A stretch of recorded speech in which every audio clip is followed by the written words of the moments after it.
Tiffany, a 13-year-old Taiwanese-American long-hair girl, loved spending her summers at her grandmother's house in Tainan City.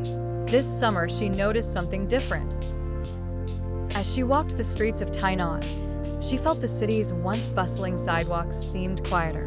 People no longer strolled leisurely, enjoying the surroundings.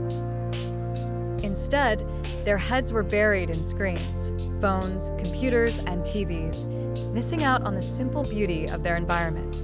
Her grandmother always said, "Tainan is a city made for walking." The narrow streets, temples hidden behind walls, and ancient trees standing tall in parks and near temples held stories worth discovering. Tiffany agreed, but it seemed like everyone else had forgotten. One afternoon, Tiffany had an idea. She wanted to remind people of Tainan's beauty, especially its old trees, silent witnesses to the city's history.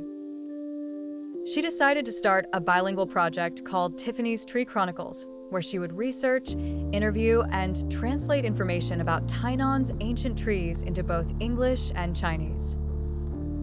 Her goal was to inspire others to step outside, take a walk, and appreciate the beauty that was always around them. With her notebook in hand and her grandmother's encouragement, Tiffany set off on her first tree interview. The first stop was a centuries-old banyan tree standing proudly in the center of a small park.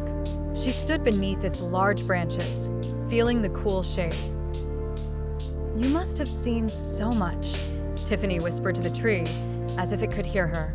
She scribbled down notes, describing the tree's towering roots and the rich green leaves that formed a natural canopy.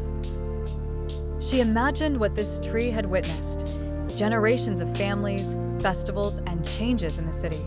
She interviewed park caretakers and locals, learning about the legends surrounding this tree. Some said it was a protector, a spiritual symbol for the neighborhood. Tiffany translated everything into English and Chinese, crafting a story about the banyan's deep connection to Tainan's culture. She included both historical facts and the more whimsical tales, knowing that both aspects would appeal to readers of all ages. Her next stop was a majestic camphor tree near an old temple. It was said that scholars used to sit beneath this tree, seeking wisdom and inspiration from its age-old presence. Tiffany loved how each tree had its own personality, its own story. She took pictures, recorded her thoughts, and spoke with temple-goers who shared stories about the tree's connection to the temple's history.